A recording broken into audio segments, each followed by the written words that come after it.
తమిళ రాజకీయాల్లో మరో సంచలనానికి రంగం సిద్ధమవుతుందా? ఎంజీఆర్, జయలలిత, విజయకాంత్, కమల్ హాసన్, విజయ్ ఈ జాబితాలో మరో స్టార్ చేరబోతున్నారా? కొరియోగ్రాఫర్గా, డైరెక్టర్గా, హీరోగా తమిళనాట విపరీతమైన క్రేజ్ ఉన్న రాఘవ లారెన్స్ రాజకీయ అరంగేటానికి అంతా సిద్ధమైందా? వస్తే ఎవరితో కలిసి వస్తారు? రాఘవ లారెన్స్ పేరు వినగానే చాలా మందికి ముందుగా గుర్తుకొచ్చేది డాన్స్, ఆ తర్వాత సినిమా, ఆ తర్వాత సేవా కార్యక్రమాలు.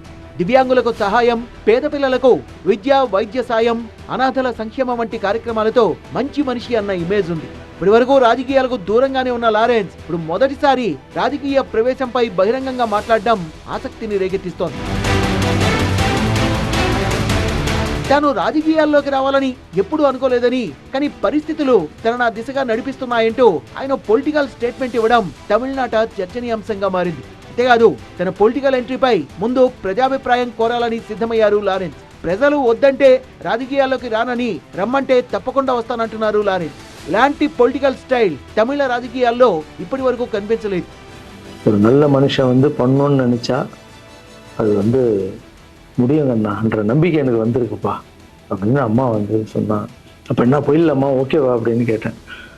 போகண்ணா, ஸோ நீங்கள் சொல்லுங்கள், நான் அரசியலுக்கு வரணுமா வேண்டாமா? வேண்டாண்ணா என்ன சொல்லுங்க, வாப்பா வாடாகண்ணா, வாங்கண்ணா வாங்கண்ணா அப்படின்னு சொல்லுங்க. என் முடிவு நான் உங்களுக்கு சொல்கிறேன், உங்கள் முடிவுக்காக காத்திருக்கேன். లారెన్స్ రాజకీయాల్లోకి వస్తే ఏ పార్టీతో కలిసి వస్తారన్న చర్చ మొదలైంది. ఇటీవల లారెన్స్ ఇద్దరు ప్రముఖ నాయకుల్ని బహిరంగంగా ప్రశంసించారు. తమిళగా వెట్రి కళగం అధినేత విజయ్ రాజకీయాలకు వచ్చినప్పుడు ఆయన అభినందించారు. అలాగే బీజేపీని వీడి వీ ద లీడర్స్ కార్యక్రమాన్ని ప్రారంభించిన అన్నామలైని కూడా లారెన్స్ ప్రశంసించారు. దీంతో ఆయన ఎవరి వైపు మొగ్గు చూపుతారన్న ఉత్కంఠ తమిళనాట కనిపిస్తోంది. విజయ్తో లారెన్స్ కు వ్యక్తిగత అనుబంధం ఉంది. ఇద్దరు కూడా సినిమా రంగం నుంచి వచ్చిన వాళ్ళే.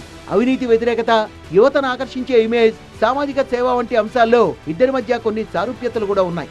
అందుకే ఆయన టీవీకేలో చేరే అవకాశం ఉందన్న చర్చ నడుస్తోంది. అంతేకాదు, తిరుచి సీటు కూడా ఇచ్చేందుకు టీవీకే సుముఖంగా ఉందన్న ప్రచారం కూడా జరుగుతోంది. మరోవైపు అన్నామలైతో కూడా ఆయనకు సాన్నిహిత్యం పెరిగింది. ముఖ్యంగా అన్నామలై కొత్త రాజకీయ వేదిక గురించి మాట్లాడిన తర్వాత లారెన్స్ ఆయనకు మద్దతుగా నిలబడ్డారు. ఇద్దరు కూడా సంప్రదాయ ద్రవిడ రాజకీయాలకు ప్రత్యామ్నాయం అవసరమన్న అభిప్రాయంతోనే ఉన్నారు. ఇప్పటి వరకు లారెన్స్ ఏ పార్టీతో వస్తారన్న దానిపై మాత్రం క్లారిటీ అయితే ఇవ్వలేదు. లారెన్స్ కున్న అతిపెద్ద బలం ఆయన సేవా కార్యక్రమాలు. రాజకీయాల్లోకి రాకముందే ఆయన వేలాది మందికి వైద్య సాయం, విద్య, సామాజిక సేవ అందించిన వ్యక్తిగా తమిళ ప్రజల్లో ప్రత్యేక అభిమానం ఉంది. మరి మంచి మనిషి అన్న మేస్తో రాజకీయాల్లోకి రావాలని భావిస్తున్న లారెన్స్ కు తమిళ ప్రజలు బ్రహ్మరథం పడతారా లేదా అనేది చూడాలి.